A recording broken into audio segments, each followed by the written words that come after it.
What's up, everybody? I'm Jamar, your artist, the bass guitar player for Bruno Mars. And when I'm in town, I watch Lady J's montage. You should too. Jay Jenkins, you're sick for this one, baby. Yeah, what? Come on. Lady J's montages show to watch for the mom and the children and the pops. Giving life to the community. In the community, there'll be more unity. Sit back, relax, take a look. Give it 28 minutes and you'll be hooked. Lady J's montage. Lady J, what? Lady J, huh? Lady J, what? Lady J, what? Lady J's montages show to watch for your mom and the children and the pops. Giving life to the community. In the community, there'll be more unity. Sit back, relax, take a look. Give me 28 minutes and you'll be hooked. Lady J's montage. Lady J, let's go!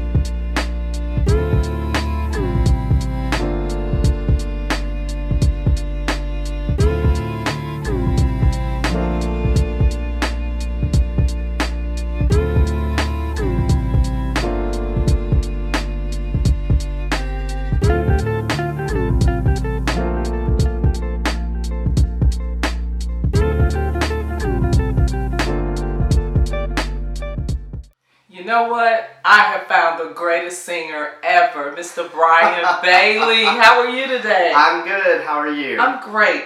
You know what? Just even coming into your home and listening to the doorbell, I knew I was in for a treat. So can you tell us about Brian Bailey? Yeah, I can tell you a little bit about myself.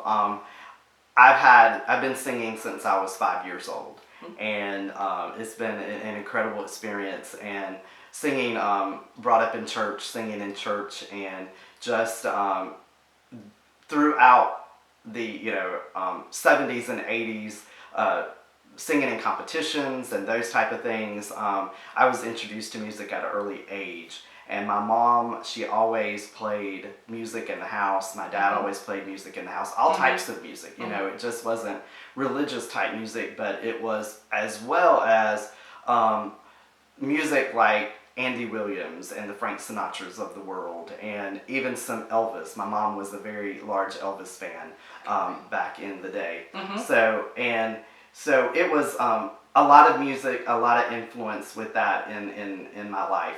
So you had like different genres. It wasn't That's right. just one That's particular right. genre. That's right. That's right. And then growing up in the 80s as a teenager was just the epitome of wonderful, because Good the music. good music then, good dance music with the Taylor Danes and the Michael Jacksons and the George Michaels and the Whitney Houstons, of course, and just and a lot of those people, I think, inspire you. Yes. To further your career, to look at their careers and things, especially back in those days, and how all of that played out for them. Wonderful. And then after high school, I kind of went into some type of music ministry, and I was invited through like religious TV networks and inspiration networks like the TBN, the TCT. Oh, wonderful. Featured in 180 nations through some of their music programs, and that was back in right around the 2000 mark, late 90s, 2000 mark. And then things kind of closed the doors there because they had some program structure changes in the last couple of years. I'd say the last 10 years, and a lot of the people that were singing, you don't see them on there as much, especially since the Crouches have passed away with the TBN network. Okay. And then I got married. My wife and myself had we've got a daughter, and she's getting ready to go in middle school.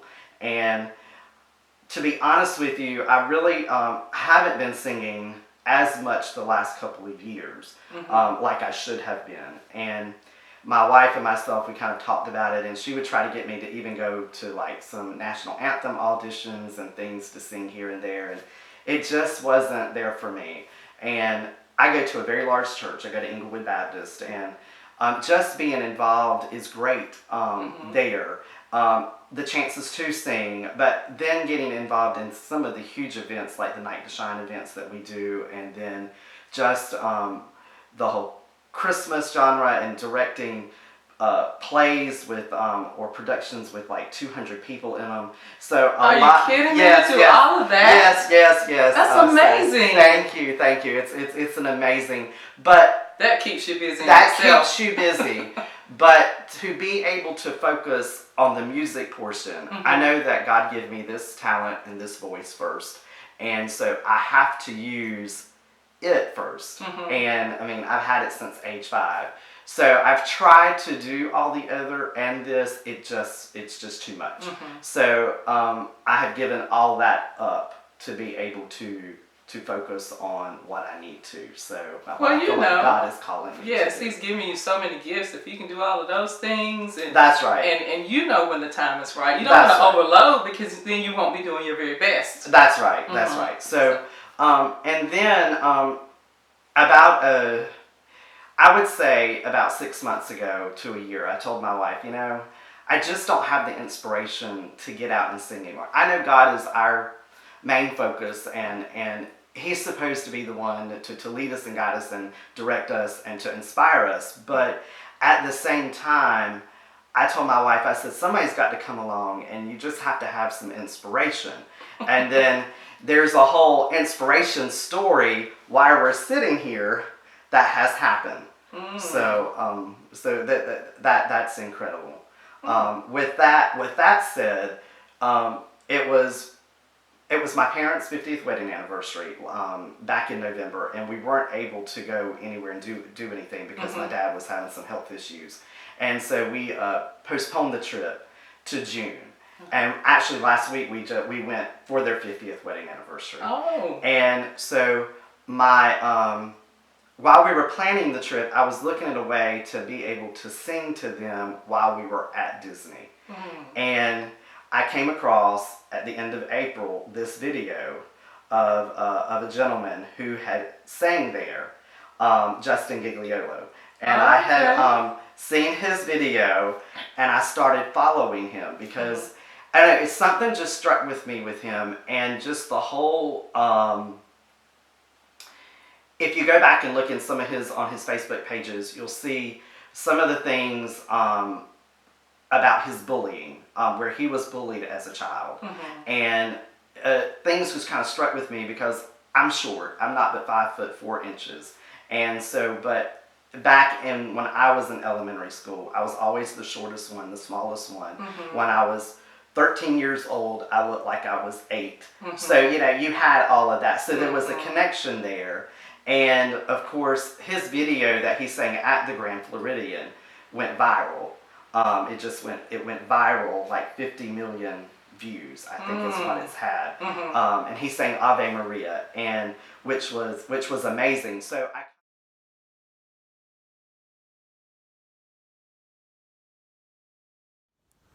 Hi, my name is Justin Gigliolo, and I just wanted to say the story about the Ave Maria, how it all happened. So we were in Disney World, and we went for lunch at the Grand Floridian, and I was telling my daughter about how I always went there as a kid, and my parents would take me to the lobby, and we would listen to the orchestra play and listen to the piano, and it was just always a fun time and a memory I always had. So as we were finishing up lunch, my daughter had asked me, she said, could we go over to the lobby and listen to the music? And I said, sure, why not?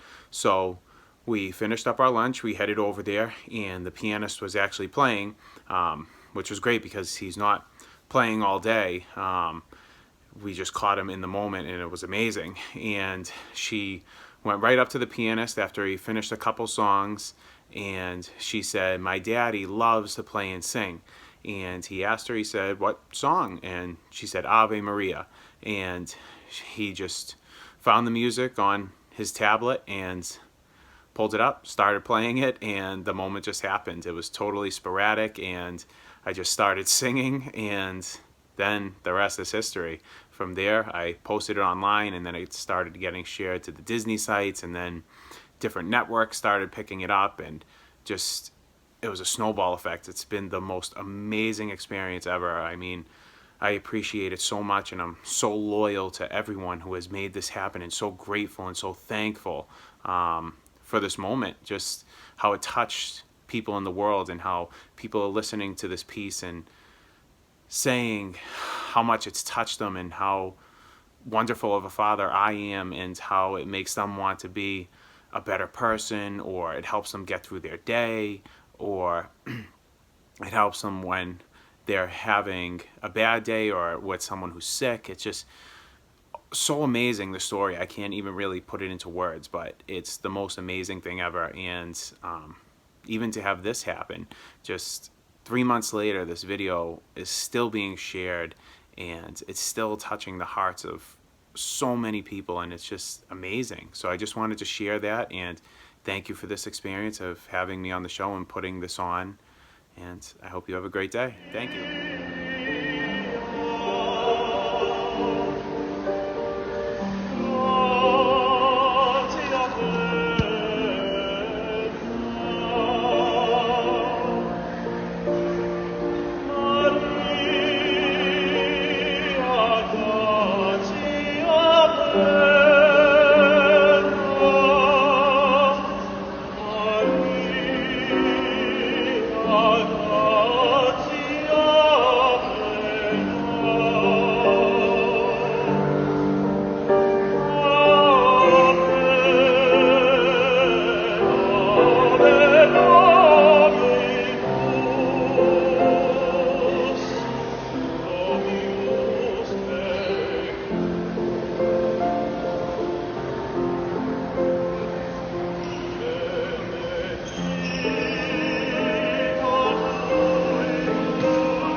which was amazing. So I kind of started connecting with him through his Facebook page, and we've been messaging each other. And then last week, while we were at Florida, I thought, how ironic. I don't believe things are coincidence. How ironic that the place that he sang to inspire and then inspires me, Yes. to turn around and do this, we had already planned a trip to be at that place.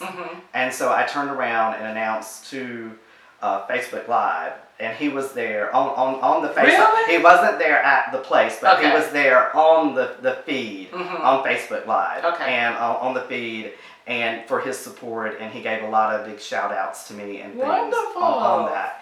And so it was an amazing experience just to announce to everybody that this is a path that I'm going to pursue. I don't know where it's going to take me.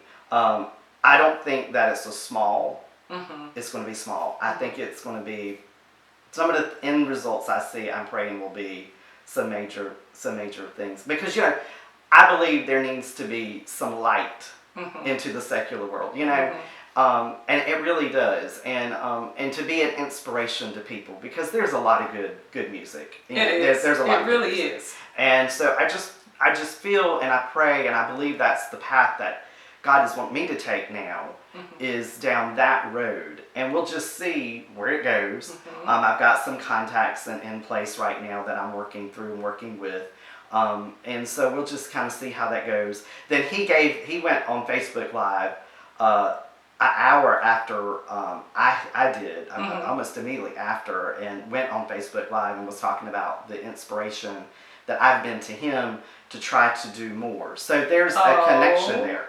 So we're I've never met him in person. I'm hoping that maybe eventually we can get together to do that. So it's if someone had told me 6 months I would be sitting here talking to you doing this, then it would just be y'all are crazy. So we'll, like I said, we'll see where this goes.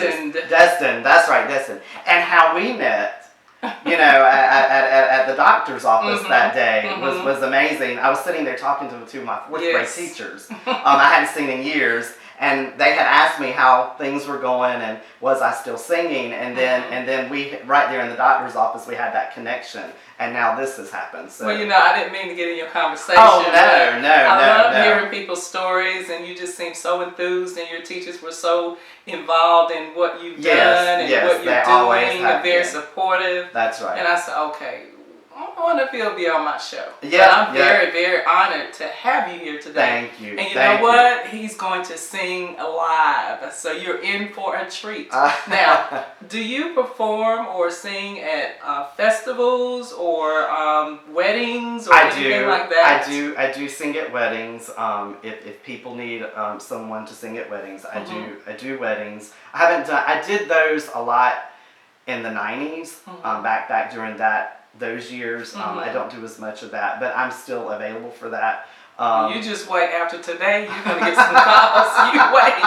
Off the hook. That's right. And then also, I do like to do festivals. I like to sing, any place that's open that I can come in and sing, it is wonderful. Okay. So, and I sing in churches and different things, so I do that as well. Do you have a particular genre that you're more in tune with or that you prefer over the other?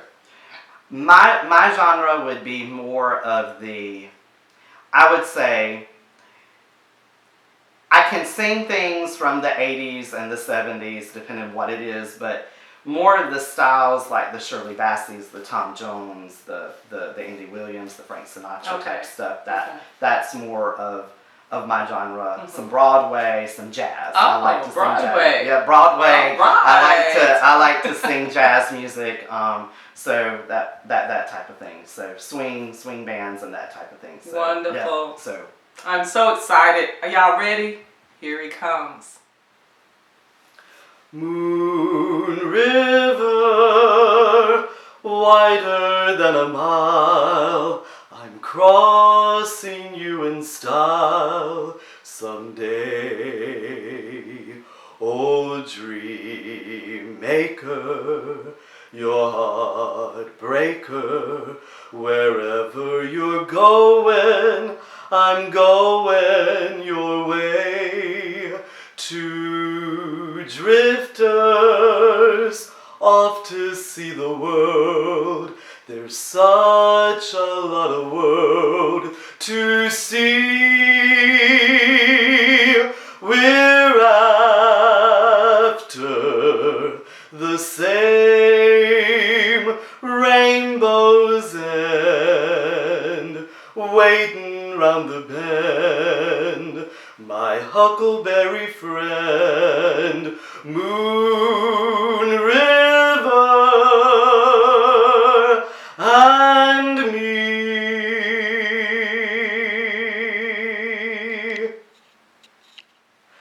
Climb every mountain, search high and low, follow every byway, every path you know. Climb every mountain, ford every stream, follow every rainbow, till you find your dream, a dream that will need all the love you can give every day of your life. for as long as you live. We better not do that. Can you stop that? You know what? Somewhere over the rainbow, way up high, there's a land that I've heard of once in a lullaby. Somewhere over the rainbow, skies are blue, and the dreams that you dare to dream really do come true. Someday I'll wake upon a star and wake up where the clouds are far behind me, where troubles melt like lemon drops away above the chimney tops. That's where you'll find me. Somewhere over the rainbow, bluebirds fly. Birds fly over the rainbow. Why, then, oh, why can't I?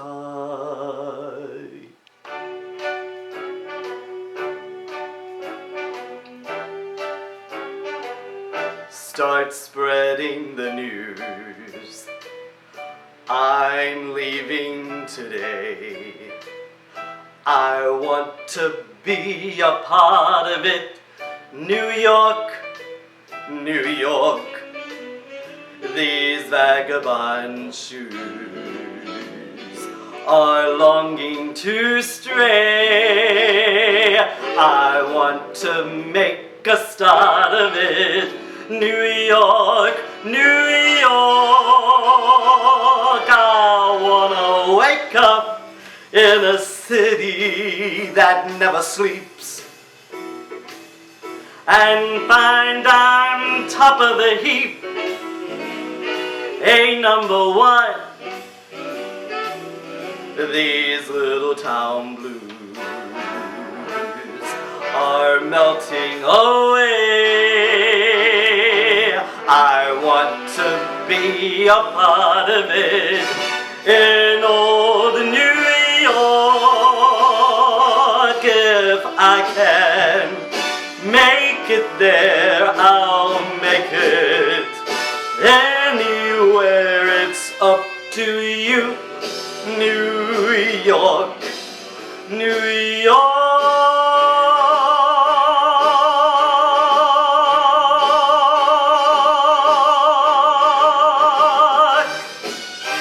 New York, New York, I wanna wake up in a city that never sleeps